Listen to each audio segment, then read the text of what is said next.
Looking to improve your life, brush up on your personal growth techniques? You are in the right place. Welcome to Life's Little Lessons with your host, author of Designing Your Own Destiny, Kevin A. Dunlap. Good afternoon, everybody. This is Kevin Dunlap with Life's Little Lessons, and welcome back to our show.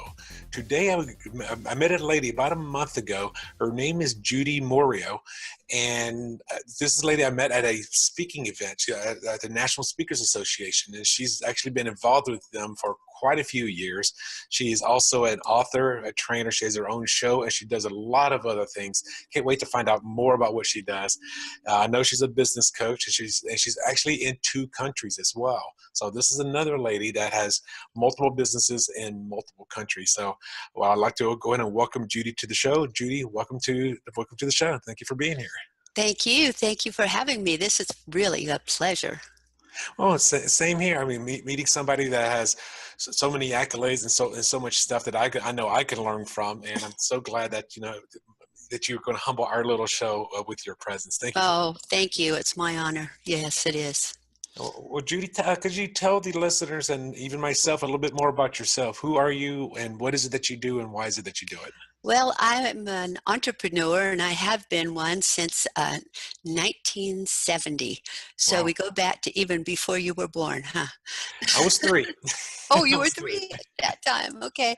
Well, that's when I opened my first business in 1970. And since then, I've sold 2 businesses. I've started and built and then sold those businesses. And at the present time, I'm the president of Turning Point International, which is a training and development company. And we have offices here in Las Vegas and also in Johannesburg, South Africa. So why did you pick Johannesburg?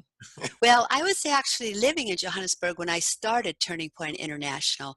My business partner, Fiona Carmichael, and myself started this business while I was living over there. I had gone to South Africa as a speaker originally, and then had been brought back to work with some newspapers, and I ended up being a group promotions manager for 24 newspapers, 2 radio stations, and a television station in South Africa. And did that for a couple of years, and then my business partners from Zimbabwe, which used to be Rhodesia. She was a refugee from there. And we met, and she was a big-time executive in South Africa now. And so we said, well, let's start our own company. And we sat down, and actually we have quite a story about how we started that company, because we went to Sun City, South Africa. It was the opening of the Palace at the Lost City that weekend. And we went there, and we talked them into renting us a room, even though they said they were overly booked. And we got a room very high up. We got a suite very, very high up overlooking the Elephant Walk. And we took on all our cardboard boxes full of magazines and our big old books, and we sat down with champagne on the floor in that hotel, and we cut out all the pictures of everything we wanted to do the next year. We cut out pictures of all the countries we wanted to go and train in, and all of the different things we wanted to do, and all of the money we wanted to make, and we pasted it in our book. Then one of our goals had been to stay at the Palace at the Lost City on sometime during the year. And so we told them that if we could do it on our opening New Year's Eve, that would be one of all of our other goals would happen too. And sure enough, we filled up our books with all of our goals, and within 7 months we had achieved all of those, and we're moving forward. And it wasn't until a couple of years later that we actually moved our main office, back to Las Vegas, where I'm from. Okay, so you were doing vision boards way before they were mainstream, obviously. Yeah, way before we even knew about vision boards. Yeah, when I was 16 years old, my dad taught me to do that. My father was a admirer of Maxwell Maltz, who wrote Psycho-Cybernetics. Maxwell Maltz was an old-timey motivator, as well as Napoleon Hill and Andrew Carnegie. And my father was a follower of those people. And so when he used to punish us, what he would do is lock us in a room with positive mental attitude books, and we'd have to read. And so we were pasting pictures from the time we were about 15, 16 years old. And I still do it. Every New Year's Eve, I have my magazines and my scissors and my glue stick and my journal.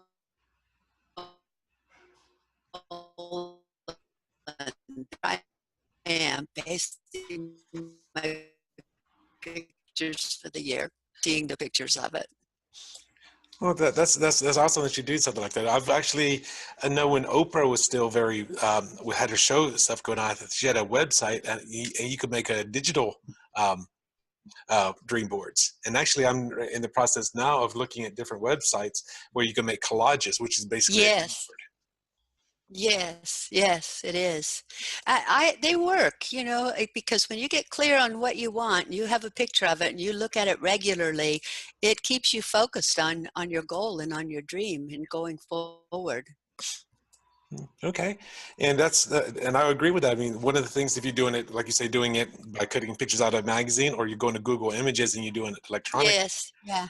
because you could have it sitting on your desk, like in a picture frame, or on the wall, or as your background picture on your screen, so that Well, every time you turn on your exactly, computer, there it is. exactly. Okay, well, I think you just inspired me to go and do something like that this afternoon. I actually created a place for you to put the pictures of your goals in your 8 different areas of your life, like career and community involvement. I have a book that I just get it every day, and then every single day you write down the one thing that you did that day towards your goal. And if you do 365 things this year towards your goal, don't you think you'll achieve it? Oh, Of absolutely. course you will. Yeah.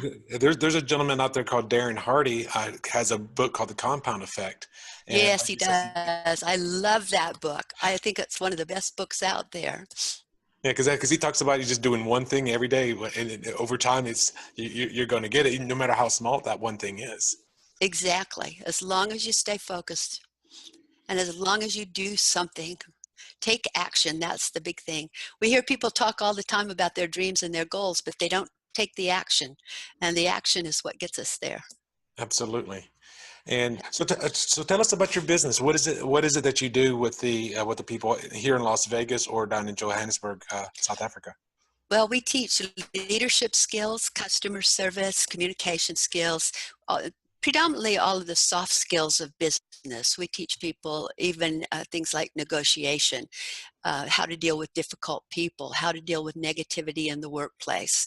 So one of the things that we specialize in is casino customer service. We do a lot of work in the casino market, both here in Las Vegas and in the South African casino market, but we also do a lot of riverboat casinos and a lot of these casinos that have opened like in the Indian tribes. You know, there's a lot of those all across the United States. I didn't know we had so many Indian tribes until I started working with Indian casinos, but we have bunches of them. I mean, I found Indian tribes I never even heard of before. So yeah, we go in and we actually do, usually we do a project of a year to 2 years with the different casinos where we go in and we try to do an entire culture change during that time to get everybody on the same page from top management all the way to back of the house and understanding how the customer comes first. The organization are our customers. And so we have to be good to the people we work with as well as the people who come in and spend the money with us. Okay, and so it sounds like you have a pretty large team. Is it just you? Is it you and a group of people? I mean, obviously you cannot be on site in both two different countries that are completely on the opposite sides of the Well, world. there's my business partner and myself, and then we have 7 trainers that work with us here. And I'm not sure exactly the number she has right now in South Africa. She's been back over there for the last few months, and we had about 5 there, but I think she may have added 1 or 2 this year. Oh, wow, and you've been doing that. How long have you been doing the Turning Point business? Oh goodness, we started Turning Point International in 1992. So Wow. we've been doing this a long time now. Well, Mhm. that's it's 2018 now. 92's another 8 years, and that's going on 26 years. Yes, right. About 26 years we've had Turning Point, and we really love it. It's been a great business. It's evolved as we've evolved, and we also have expanded. my business partnered by such groups as Cirque du Soleil to come in and train all of their entertainers who come from other countries on how to manage their money, how to stay out of debt, how to use the credit cards that they're not used to having in their own countries. And we do all kinds of sexual harassment training and anything that has to do with the legal procedures of business. We have an attorney on staff who goes in and does that training for various organizations. I do predominantly the soft skills things, the communication skills, the negotiation skills, the how to deal with difficult people, the how to deal with anger, your emotional intelligence. Those are the subjects that I predominantly deal with. So it sounds like you only deal with mid to larger size businesses then. Pretty much. We do a few smaller businesses. Like even here in Las Vegas, we've worked with Desert Motorsports, which is it's a pretty big organization, franchise. Or I do work with them. They used to have us come in like once a week for 7 or 8 months at a time. We would come in and do programs for them before they opened in the mornings once a week. And it's a smaller company for us, but we enjoy that. You know, they only have about 25 or 30 employees versus some of the companies we work with that have 950 employees. Well, and if you're they looking for a want them all casino, trained. I Yeah. mean, you've got, I mean, if you're talking about the whole casino, I mean, you got more than just your pit bosses and your people on the floor. I mean, you've got all your your wait staff. You've got your housekeeping. You've got, I mean, hundreds of Yes, people. yes. People don't And even, we've designed individual programs for each of those departments because their customer is different and how they serve their customer is different. How you serve a customer in a restaurant is totally different than how you clean up a customer's room versus how you treat the big gambler on the table. So, you know, when we're working with that entire staff, we're going through a lot of different jobs, a lot of different cultures, and we have to be prepared to deal with those and to answer their questions to where they feel like they've been empowered to do what they need to do their jobs well. wow. And so what is the process if somebody, let's say somebody was going to be hiring you? Let's say I own a company. Let's say it's a retail chain or it wouldn't be a chain. Let's say it's a franchise. And let's say I have 30 or 40 people or even 50 people working for me. And let's call it retail, you know, a store of some sort. And Yeah, well, usually after you decide to hire us, then what we do is we come in and we do a needs analysis before we ever even start working. The people don't know us at that point, so therefore one or more of our team goes in and actually tries to conduct business with them to see how they do it and what they do, and then we make all kinds of notes on what we've experienced. We go back, we meet with the senior management team. We say, this is what we saw. Tell us what you want done. How do you want your customer to feel? How do you want your employees to feel? What problems do you see? You know, what kind of training? And then we custom design, or we take the program we have, but we design it to fit their environment. And once it fits their environment, then we start at the top. We do the senior management first, then the middle management, then the supervisory people, and then we go to front of the house and back of the house. And so it's pretty involved whenever you're working with one of those types of casinos because, you know, some of them are very, very big and there's a lot of employees. And so we might have to do, we don't take more than 30 people at a time in a class. And so therefore, if they have 900 employees and they're going to put them through 6 modules of training, you know, we're there for a year to 2 years, depending on how many people are there and how bad the issues were before we started. And we need to be there to make sure it gets go back to work for a week or so, and then they come back to training again. They tell us what they tried out. They tell us what is working and what isn't working, and then we help them if it isn't working to see what we need to do differently. And so we're actually there in that casino sometimes 10, 12 days a month for every month for that year or 2 years. wow. So it'd be kind of like from an observer role, and it also kind of sounded like because when you were saying that Yes. you send somebody in for your needs analysis, that is kind of like an undercover boss or a secret shopper. Yes, it is. It is a secret shopper, and we do it during the training as well. And one of the other things we do that a lot of people are always fascinated with, we have the employees in this casino that we're working with, we actually send them to other casinos to look at people who are doing the same job they are doing and come back and give us a report and tell us how that compares to what they do. And it's amazing what they come back with. So a car dealer would, let's say we're working at the MGM here in Vegas, could go to the Bellagio and just go and sit down and play poker or play 21 or something like that, just to see what that, I guess they call it croupier or croupier. Yeah, well, that's the crap dealers, Okay. croupiers. Yeah. Okay. Well, so they watch how they're doing. So that's what we do. And we send, the people in the cage, we send them to another hotel to look at the cage over there and see what those people are doing. And it's amazing. If they have any kind of a bad attitude and they go and view the other people and the other people have a bad attitude, they come back and say, oh, I think I better fix my personality.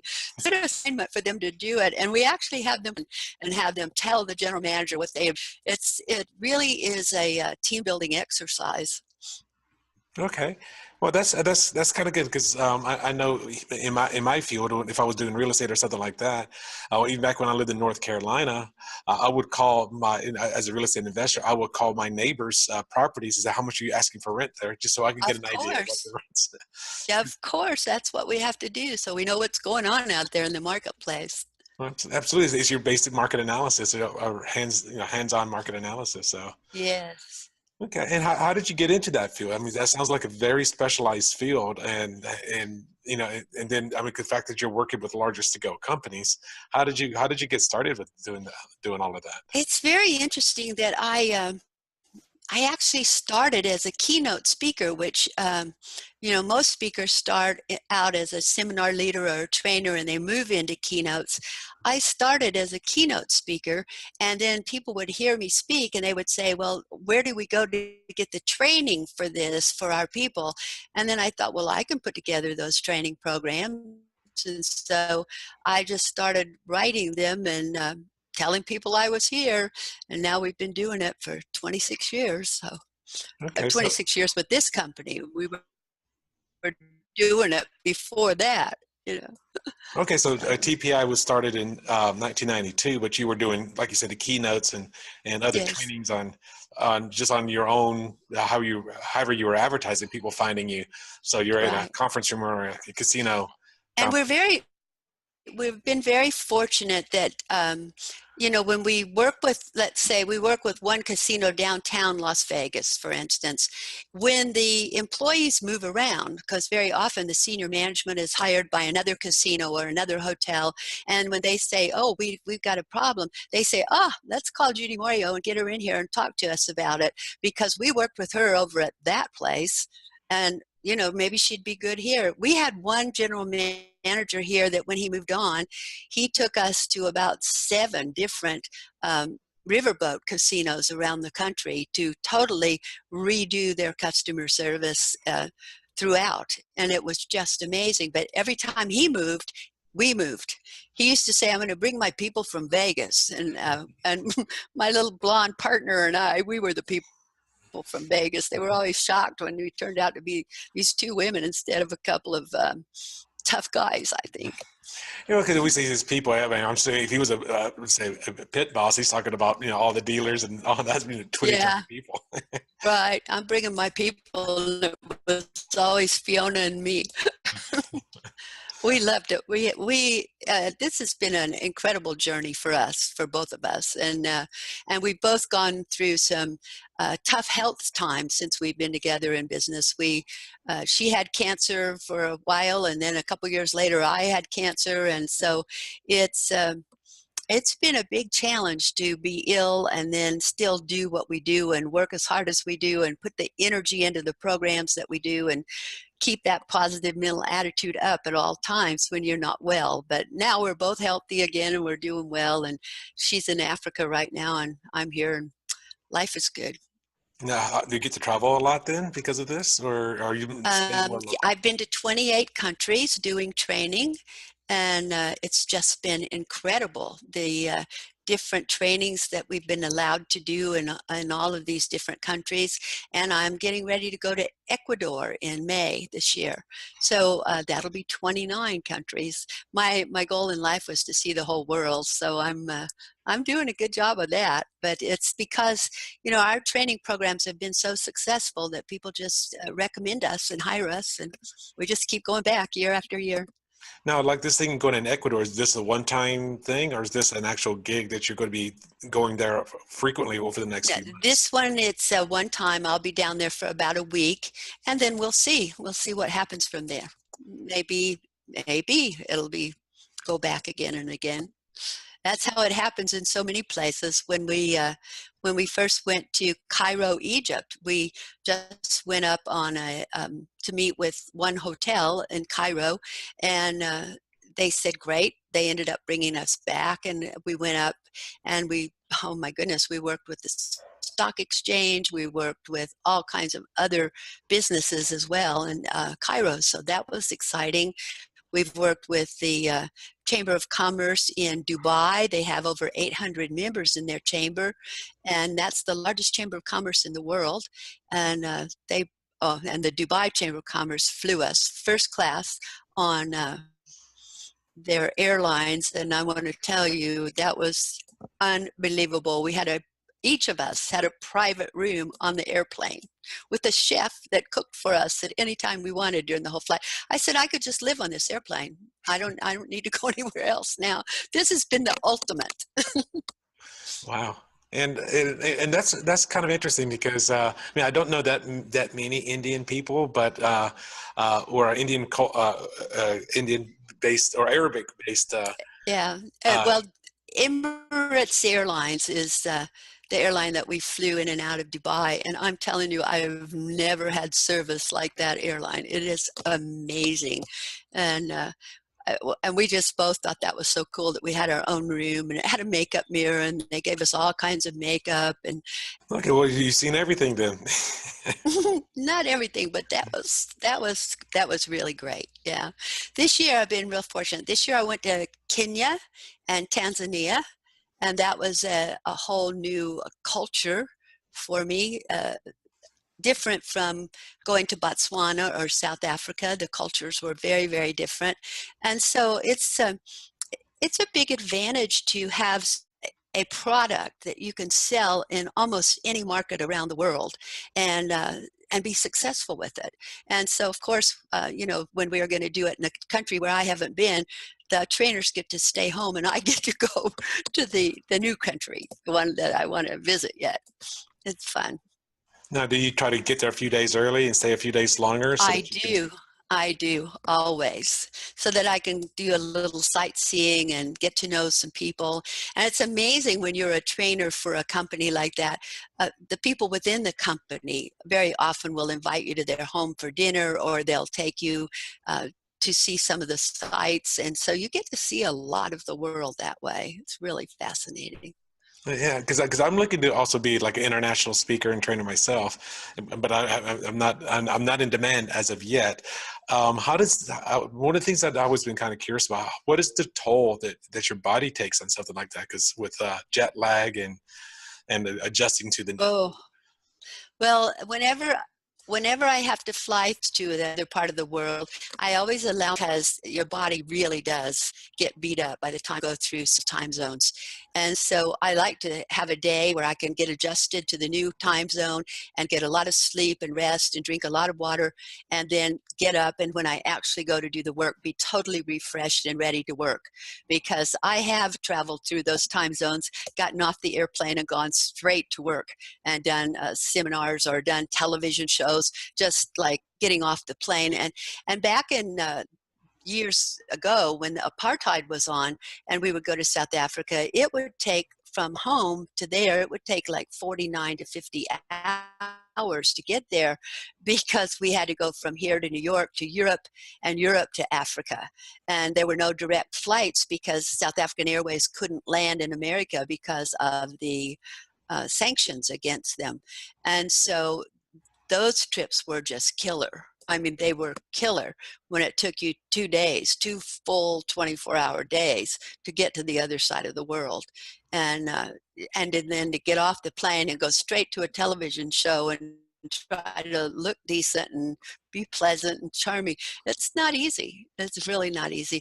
It's a lifestyle that's very hard on people. It seems glamorous to be a public speaker but very often where I flew from Las Vegas to Washington, D.C. to Cape Town, gotten off the plane in Cape Town, gotten in a car, driven, and then gotten to Umtata, gone straight in the room, done my speech for 800 people, sat down, had dinner with 800 people, and had to talk to everybody and be pleasant, then get back in the car, drive back to the airport, get back on the plane in Cape Town, and never ever check into a room or change my clothes.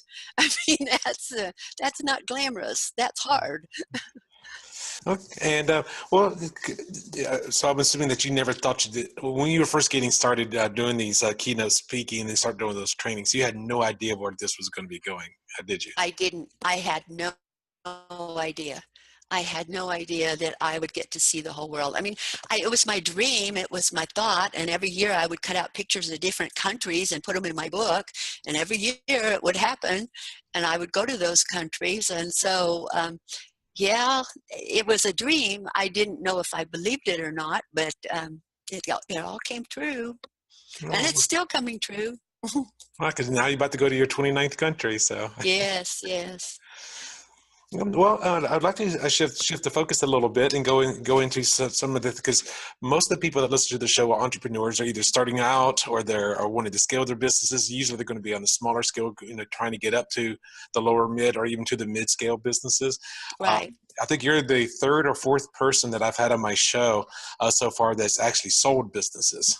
So I've had I know even my fourth guest on the show, he started a business he was not very familiar with, and within like 10 years he was profitable enough and he's skilled enough that he actually sold it. So good for him, yeah. And so I always love hearing from people that have gone through that process. Well, when I started the first business, I only had $2,000, and I didn't know that you couldn't start a business with $2,000. Nobody told me you couldn't. And so I did it. And about 3 weeks after I opened my business was the first time in history that they had a strike on the Las Vegas Strip, and they turned out every light at every hotel on the Strip. And consequently, because of that strike, a lot of people weren't going to send their kids to my finishing school or modeling agency, and a lot of hotels weren't going to hire the models and the people that worked for me to work. So here I was, with $2,000 3 weeks in, and I went to my landlord and I said, we've got a problem. I don't know if I'm going to be able to pay the rent next month. And he said, well, honey, he said, the man next door bet me that you couldn't make it in business for 6 months, and I bet him you could. He said, can you hang in there for 6 months and we'll make enough money off the bet? And I hung in there for 21 years. So he won the bet. I got my first few months rent paid and survived.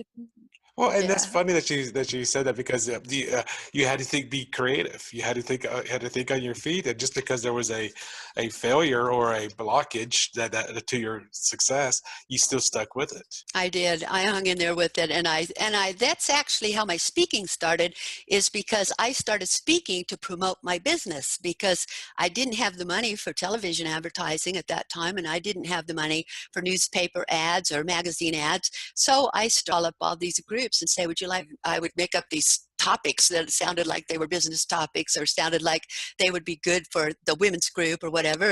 And they would say, sure, come on out, because they all wanted to speak. Then I'd talk about my business, and then sure enough, some of those people would start doing business with me. It was a wonderful way to get started. And that was pre-internet too, so Yeah. you had to really go like mail letters or knock on doors. There was none of that other stuff like sending an email or something. No. I had to pick up the phone and call people up and tell them who I was and convince them to bring me to talk to their group. And I think I talked to every Rotary Club, Seroptimus Club, Kiwanis, I mean, you name it, business groups, chambers of commerce. I just volunteered to talk for everybody. And sure enough, I'd go talk and somebody would hire me to do another talk, and somebody would hire me to do business with them or do training for them or send their kids to my modeling school, and it just worked. Now, when you're calling those clubs like the Rotaries and Kiwanis, were you asking to get paid? Were you basically doing it for free and looking to make money from the actual? Yes, I did it for free. I was looking to do it for free because service organizations aren't going to pay speakers. Some of your chambers of commerce, your bigger ones like the one in Dubai, of course, they're going to pay a speaker. They have 800 members. But most of your chambers of commerce even don't pay speakers. So I did it just to get the business, to get the opportunity to advertise my business and say, here's who I am and this is what I do. And that word of mouth advertising is the best you can get. It's so when somebody believes in you and they sell you to somebody else, it's wonderful. And then, and I And guess, it has all the advantages of television. It well, does. It has sight, sound, motion, emotion, and color. yeah, okay. And the thing is, once you start doing it, the momentum will start building and building from there. You're Yes. just getting your feet wet those first few times, and just keep going. I think I did a few hundred times before I ever got paid. one time, I remember my first paid engagement was the Tropicana Hotel in Las Vegas called me and they said, we have a spouses program. We wonder if you'd come over and speak to the spouses of this convention. And I said, yes. And they said, how much do you charge? And I'd never charged until then. So I said $50 and they said, okay. And I went and did it for $50. And after I did 100 of them, I thought I better raise my price. Then I went to the next floor. You never do it for under 300. And I thought, okay, I'll raise it to 300. And people just kept hiring me. So I kept raising it and they kept hiring me. And that's actually probably one of the most common threads, and I'm sure you will probably agree to this as well, is when people are just getting started, they have they're typically undercharged what their value is. Oh yes, most definitely, most definitely. And I think women especially do that. Women have a tendency to underestimate themselves and overestimate everyone else. And I believe that we've got to learn what our value is and ask for what we're worth. And there's I don't know if you've heard this before. There's one of the first people that actually got me really inspired in doing what I'm doing now was a lady by the name of Lisa Sasevich. And Yes, she's wonderful. Yes. Okay, so you know her. This was back in 2014. I was at one of her conferences. I think it was called Speak to Sell. And one of the things that she's mentioned in there, and you're a perfect candidate or lesson by this is she goes, once 5 people are willing to pay your prices, it is now time to raise your prices. I did a lot more than 5 before I raised my prices, but it was a good learning curve for me. And even today, if one of my friends calls me up and says, Judi, my real estate company, I'd like to have you come in and speak to, my staff, and they're my friend, I'll say, oh, okay. And they'll say, we don't pay our speakers. And I'm like, and they're like, what? I say, I'll do it for how to sell, you see, so it makes it worthwhile for me to go, even though they are my friends. Well, I mean, at least it buys you the lunch and, or lunch and dinner. The gas to get there. Yeah. Yeah, because I guess if you're speaking to motivate some real estate agents, you're not getting a sale from them. So, but it's amazing how much they buy in product. Real estate people are great when it comes to product. They buy my books, they buy my tapes, they buy my CDs. They're really good about that. Okay, and so you do have CDs and things like that? Yeah, and I've written 11 books and I have a journal. So I have a lot of product that's available to people. Now, are your books available like on Amazon or Barnes & Noble? Yes, both, and many other bookstores as well. Yes. Okay, well, I like actually after the show, I'd like to go online and check some of those books out, and I will probably put it in the description of this show of how they can get a hold of you or get your books off of Amazon. Oh, that would be great. Yeah, I'd love it if they'd get them off of Amazon. Now, are you self-published or are you published? Both. I've been published by some big publishing houses. I've been published by Penguin. I've been published by national press publications. I've been published by Career, what is that one out of New York?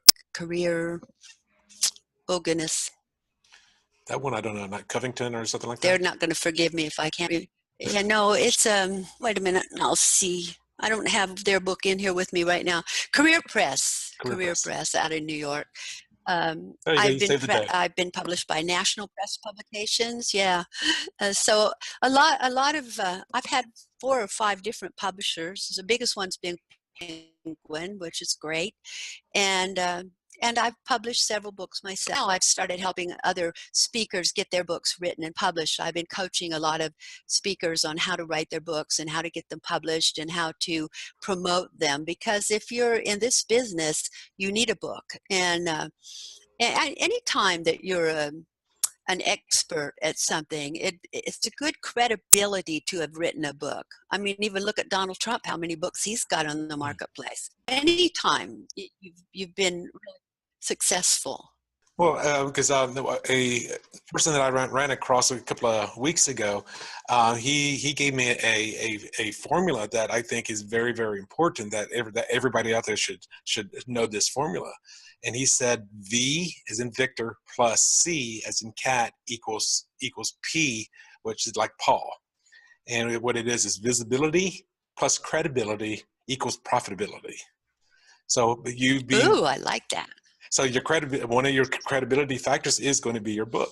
Yes, and everybody seems to be impressed when you've written a book. They're like, oh, you've written a book. Oh, what is it? And so this last year, I've been putting a lot more time into helping other people get their books written and getting them published. I'm at an age now to where I'm ready to kind of step back and not do quite so much work, but I love seeing up and coming people get successful, and I love helping them get successful. And since I've done so much of it, and I have published my own books, and I have had good publishers as well, I can kind of give people advice on which direction to go with their book and help them make it happen one way or the other, as well as speakers. There's a lot of the speakers in our group here in Las Vegas that I've recommended them to seminar companies that I've worked for, and they've been hired, and people trust me because they know if I say this trainer is a good trainer, then they are, because I'm really picky about who's good and who isn't. Okay. Well, that's good, because that's good, because if you could endorse somebody, then obviously that means something, versus if you're not endorsing. It does. Mm-hmm. Yeah, and I like to help people get where they want to go. It's exciting for me to see other people become successful. You know, there's more than enough success in this world for all of us. And so, you know, if we can help each other, that's the best thing ever. Oh, I fully agree. And that's even what you're doing as a job. I mean, you're going into the casinos, or you're going into the businesses, so you can help them be a better company, which means they're providing a better service, which is good for the public as well. I mean, it's just Exactly. And we really talk about it in the environment that we're in whatever company. We do a lot of work with franchises too, you know, but whatever company it is, or university or casino that we're working with, you know, we talk about how important it is to have that good attitude, to come to work and be happy and be pleasant and be charming to be around. And it puts more money in your pocket too. You know, people don't like to do business with sourpusses. right. And if you have, heaven forbid, you happen to be in the tip industry, you know, like your Well, cocktail server. exactly. I had one server. She was so funny. She said to me, I was teaching them how to behave when they're waiters and waitresses, and how they could do upsells, and how if they upsell the meal and get a higher ticket, they get a higher tip. And I had explained all this to this girl, and she looked at me before she left the room, and she said, you know, I don't believe anything you said, and I don't believe it'll work. I said, well, that's up to you. And then the next week I was in the casino, and I happened to go in the restaurant to eat, and she came over and she said, I have to tell you something. And I said, what is that? And she said, Friday night, I decided to try the things you told us to try in class. You know what? I tripled what a surprise, huh? And yeah, absolutely. Because if the customer feels appreciated, then of course they're going to be more genuine and more generous even. Exactly. Exactly. Okay. Well, 'cause I know we're coming close to the end now. Could you tell us about maybe some of your fears that you had when you were getting started, either going from the keynote to training or even start taking on those first corporate clients? Oh, fears. Um, I'm trying to think back if there were fears of, well, I guess the first company when that strike happened Mm, 3 weeks after I opened my business, that was pretty scary. I was afraid we wouldn't be there another 6 months, but we lucked out. We had someone who sponsored and helped, so that was good. Um, I would think one of the biggest lessons that I had to learn, though, was to charge more money. Even back when I had the finishing school and model agency, I always undercharged for things. And I mean, it was ridiculous, some of the price that I gave people and that good deal. They should have said to me, that's too cheap, but they didn't. They were like, oh, this is a good deal. We're going to go with this. And I think that was the biggest lesson I had to learn, is to charge what I'm worth. yeah. And again, I know men and women are like, and you mentioned women even more so, have a tendency to undercharge because Yes. they don't feel that they have that value. I mean, heck, Mhm. sometimes people are even afraid to ask for money to begin with. Just like when you Exactly. say about when you offer your first $50 gig or your first gig that you asked for $50. Yeah, exactly. Exactly. I think fear-wise, I've always been a little afraid of what people think of me. That came from growing up in a household where there were lots of girls and we were told that you had to be beautiful all the time. So I was very involved in my appearance, and I was very afraid that people would think I wasn't very smart because I was so pretty at that time. And I wanted people to know I was smart. So I think I worked harder on else. And um, once I learned that I didn't have to prove how smart I was, I just had to prove the quality of the service that I gave to people and how I made them feel. If I could make other people feel important, because that's what makes it for you in business. When you make people feel important and feel like you want to do business with them and you care about them and that you're going to put every effort you've got into their business to make it the best that you possibly can, well, they're going to keep coming back. Right, because they're going to know, like, and trust you. I mean, that's the whole the Yeah, end all of everything there. it is. It really is. And then what about I guess some of your either your early or even more recent challenges that you had to overcome? I mean, I know you had the thing of the strike happening 3 weeks after you started business. But are there any like challenges that you're going through right now that, as far like growing pains or doing things? Um, or even, I guess we could even go back to when you were diagnosed or your business partner was diagnosed with cancer and you still had to move forward. How did you get When I past had, yes, yes, well, that happened for both of us. When she had cancer, I was so afraid that she was going to drop out of the business when she was sick. I didn't want her to die, and I didn't want her to drop out of the business because she was the salesperson. She was the personality out there in the front, and she used to laugh and say that when we would go to these big meetings where we were getting business, I would leave because I used to say to her automatically, because she's so pretty and so nice and so charming that people just kind of went right to her. And so, yeah, that scared me a lot when I thought she wasn't going to be there. But then she came back, and then I got sick, and then it scared me a lot because I was afraid I wasn't going to be before. But I learned how to take care of myself, and I learned how to do that. And we both did. We both learned how to take care of ourselves and still be successful. And that's themselves ragged and don't take time for themselves and their lives, and their families and all of those things. If I didn't balance my life, get more balanced. Okay, and that's what you're doing now is achieving that balance now as you're. It sounds like you're looking to either retire or to at least scale down. No, I'm not. I'm not looking to retire. I'm just looking to do it differently. I had to change my life a little bit. My nephew has recently come to live with me, and he's physically and mentally challenged, and so he's come to live with me, and he's getting ready to go through a lot of surgeries and things. So I need to be home to be here with him to go through the tragedies that he has and the surgeries that are coming up and the recovery. And so I want to do something more from home so I can be here for him and still do what I love doing. And it's easy because I have my coaching clients, and I even have one 19-year-old young man that I'm working with right now, and absolutely adore him. He is headed for great things in this world. And so I can still do that as well as put my 2 cents in at the office on a regular basis, but I don't want to be on the road right now. That's not really retirement. It's just I don't want to be on the road right now. I want to be home in Las Vegas.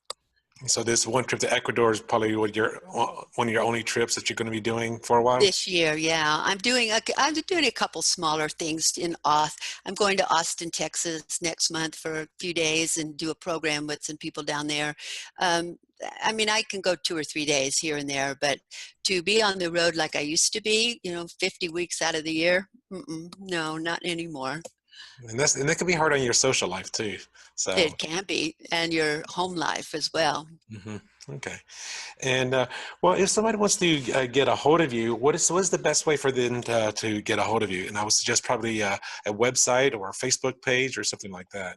They can get me at either the judimoreo.com, and it's JUDIMOREO.com, or they can get me at Facebook, and it's still under Judi Moreo, and Twitter, Judi Moreo. I'm easy to find. I'm all over the net. And so if they just go to judimoreo.com, my blog is there, my free magazine is there. They can get I put out a beautiful magazine called Choices. It's a positive mental attitude magazine, and they can get that for free there at the website. They can find out all about me at judimoreo.com. Okay, and I'm and on they your can website. write me, Judi. They can write me, Judi at judimoreo.com. That's how easy it is to get me. Okay, well, I'm on your page right now, and I see that you got your media, your shop, your blog, your speaking, your coaching. So they can hire you for any of that. Are you currently looking to take on any new clients as a coach? I actually am. I only work with 10 people a year, and I still have about 3 openings this coming, for 2018. So yes, I'm still looking. Okay, well, fantastic. I mean, I'll check that out, and obviously the people that are listening or watching the show here has to have that access to you as well. Now, where do you see yourself in the next 12 to 24 months? Next 12 to 24 months. Well, I have a book to get finished. I have an anthology to finish, and I have 4 more issues of the magazine to put out. Let's see. Trip to Ecuador. There's just it's the same old every day, but it's wonderful because it's all things I absolutely love to do. Oh, well, you're beaming your radiance, and you're awesome. See, I actually finished my bucket list this year.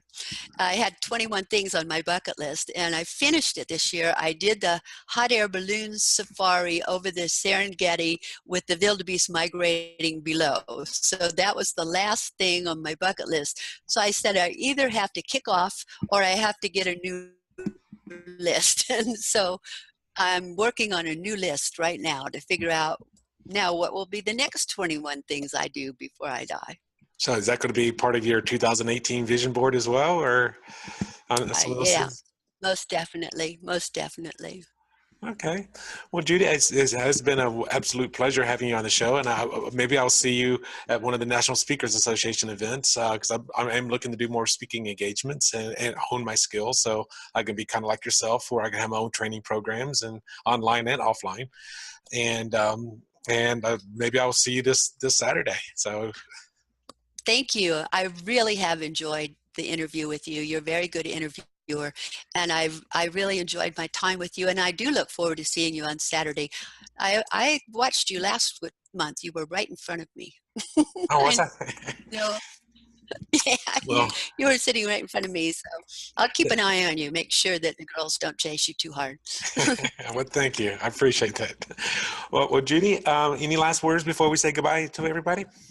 Oh, I just want to say to everybody that the thing I learned when I had cancer was, and it sounds kind of like a cliche, was live every day as though it's your last.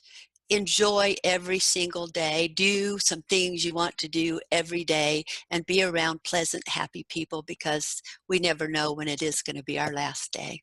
Yeah, and it can come at any moment. It could be a heart attack, car accident, or anything. So you It never know. could be. So we've just got to live our lives like we want to live them, to be happy. Yes, good words of advice, and thank you for sharing that with myself and the listeners. Thank Well, you. Well, everybody, this was Judi Moreo on our show of Life's Little Lessons. If you want to reach out to find her, go online. Probably the best place to do is to go to her website at Judi, Judi, Moreo, Moreo.com. And her Facebook, LinkedIn, all of that stuff is on there. Obviously, you can find her on Twitter, Instagram, Facebook, I'm sure even LinkedIn, all the other social platforms. And again, Judi, thank you for being on our show today. It's my pleasure. Thank you. Thank you. Bye, everybody. Bye. Thanks so much for listening to this episode of Life's Little Lessons with your host, author of Designing Your Own Destiny, Kevin A. Dunlap. For more great content and to stay up to date, visit kevinadunlap.com, facebook.com/kevinadunlap.author, and on Twitter @KevinADunlap. We'll catch you on the next episode of Life's Little Lessons.